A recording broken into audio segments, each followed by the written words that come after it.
लोजपा रामविलास के राष्ट्रीय अध्यक्ष केंद्रीय मंत्री चिराग पासवान ने मुख्यमंत्री नीतीश कुमार को जन्मदिन की बधाई दी और कहा कि हमेशा स्वस्थ रहे, भगवान से हमारी यही कामना है। वहीं तेजस्वी यादव के द्वारा ये ट्वीट किए जाने पर कि 15 साल पुरानी गाड़ी सड़क पर नहीं चल रही है तो 20 साल पुरानी सरकार क्यों चलेगी। इस पर चिराग ने कहा कि अगर वो बोल रहे हैं तो उनको भी अपने 15 साल के बारे में याद कर लेना चाहिए। उन्होंने कहा कि इस बार मैं पहली बार देख रहा हूं कि कांग्रेस से राष्ट्रीय जनता दल के बीच बातचीत का भाव दिख रहा है। कांग्रेस के नए प्रभारी आए हैं तो यही लग रहा है कि कांग्रेस जिस तरह से पहले राजद के सामने नतमस्तक रहती थी, इस बार भूमिका में ना रहे, इसलिए तेजस्वी यादव परेशान है और पूरा विपक्ष परेशान है। साथ ही चिराग पासवान ने कहा कि 225 सीट जीतकर एनडीए एक बार फिर से सरकार बनाएगी और मुख्यमंत्री नीतीश कुमार ही बनेंगे। वहीं तेजस्वी यादव को लेकर उन्होंने कहा कि तेजस्वी यादव जो सवाल उठा रहे हैं, जो लोग मंत्रिमंडल में शामिल हुए हैं, उनका बैकग्राउंड उन्हें देखना चाहिए। साथ ही उन्होंने कहा कि अगर एक उंगली किसी दूसरे की तरफ डालेंगे तो 5 उंगली अपनी तरफ जाएगी। आपको बता दें कि निशांत को लेकर चिराग पासवान ने कहा कि ये भ्रम फैलाया जा रहा है। अगर इतना ही आपको जानकारी है तो मुख्यमंत्री के साथ बैठ जाएं। उन्होंने कहा कि इस मामले में किसी को बात नहीं करनी चाहिए, ये फैसला निशांत को लेना है। निशांत आएंगे या नहीं आएंगे तो हम लोग उनका स्वागत करेंगे। नेता प्रतिपक्ष हैं, उन्हें अपनी जिम्मेदारी निभाना चाहिए। तो कहीं ना कहीं चिराग पासवान ने तेजस्वी यादव को घेरा है और उन पर पलटवार किया है। और क्या कुछ कहा है केंद्रीय मंत्री चिराग पासवान ने, आप इस वीडियो में देखिए। देखिए, अगर वो 15 साल की बात करते हैं तो ये 15 साल फिर उनका भी याद रहेगा सबको। जब 90 के दशक में जब उनका 15 साल था, उसमें क्या हाल था बिहार का। देखिए, हकीकत है ये इस तरीके के बातें करना, नेता प्रतिपक्ष हैं वो, कभी मुख्यमंत्री जी के ऊपर व्यक्तिगत टिप्पणी करते हैं, 15 साल की गाड़ी की बात करते हैं। आप नीतियों पे कोसिए ना, आपको जो कहना है आप नीतियों के आधार पर बातें कीजिए। इस तरीके की बातें करना, जिस पद पर वो हैं, कम से कम उस पद को, गरिमा को वो शोभा नहीं देता।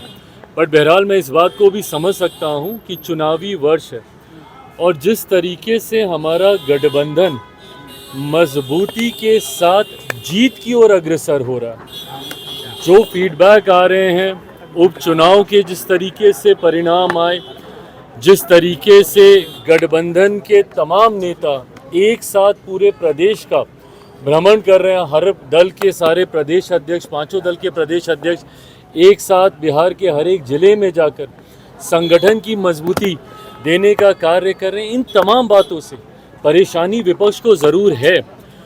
उसमें परेशानी उनकी और ज़्यादा तब बढ़ जाती है जब उनके खुद के गठबंधन के भीतर कलह की स्थिति उत्पन्न हो रही है। जिस तरीके से कांग्रेस और राजद के भीतर बातचीत का एक अभाव अब देखने को मिल रहा है, जिस तरीके से कांग्रेस के नए प्रभारी आए, वो जिस तरीके से पहले कांग्रेस उनके सामने नतमस्तक रहती थी, इस बार संभवतः कांग्रेस उस भूमिका में शायद नहीं हो। ऐसे में ये तमाम बातें कलेक्टिवली परेशान तो विपक्ष को कर ही रही हैं और इसीलिए ये सारी बातें करना, 15 साल पुरानी गाड़ी नहीं चलेगी, ये नहीं चलेगी, ये तमाम बातें जनता के हाथ में हैं। जनता ने उपचुनाव में भी अपना फैसला सुना दिया, लोकसभा के चुनाव में भी जनता ने अपना फैसला सुना दिया और अब जब कुछ महीने बाकी हैं विधानसभा के चुनाव में, उसके परिणाम भी पूर्णतः एनडीए के पक्ष में आएंगे। 225 से ज़्यादा सीटें जीतकर हम लोग सरकार बनाएंगे। तेजस्वी यादव ने कहा है कि कुछ बीजेपी के नेता और जेडीयू के नेता, कुछ बीजेपी के नेता, जेडीयू के नेता मीटिंग कर रहे हैं कि निशांत राजनीति में नहीं आए। तेजस्वी यादव ने कहा, आप वेलकम करेंगे? उनको क्या पता है ये? अगर इतनी जानकारी है तो भाई बैठ जाए ना, फिर मुख्यमंत्री के साथ बताएं कि क्या चल रहा है, नहीं चल रहा है। बिना सर पैर के इस तरीके की बातें करने का कोई मतलब नहीं। और सबसे पहली बात तो इस पे किसी को बात ही नहीं करनी चाहिए। ये फैसला एक व्यक्ति विशेष को लेना है, उनको लेना है कि उनको राजनीति में आना है, नहीं आना है, आना है तो कब आना है, कैसे आना है, ये फैसला उनको लेना, निशांत जी को लेना। आएगा तो ज़रूर हम लोग स्वागत करेंगे अगर वो आते हैं राजनीति में, पर इस तरीके की भ्रमित बातें करना, आप नेता प्रतिपक्ष हैं भैया, आपके पास और बड़ी जिम्मेदारी है। इस तरीके से भ्रम फैलाना ये कतई आपको शोभा नहीं देता।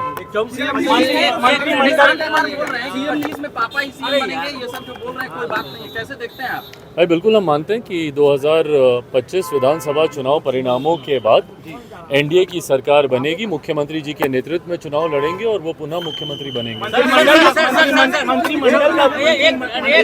मंत्रिमंडल का विस्तार हुआ है और कहा यह जा रहा है कि जो लोग मंत्रिमंडल में आए हैं वो लोगों का बैकग्राउंड देखना चाहिए। क्या है? तेजस्वी यादव ने कहा है कि क्रिमिनल माइंडेड है, रिकॉर्ड देखा जाए। ऐसी बातें कम से कम इनको नहीं करनी चाहिए, क्योंकि एक उंगली अगर ये किसी और पे उठाएंगे तो बाकी की उंगलियां इन्हीं के ऊपर उठेंगी। समन अभी आया ना फिर से पूरे परिवार को।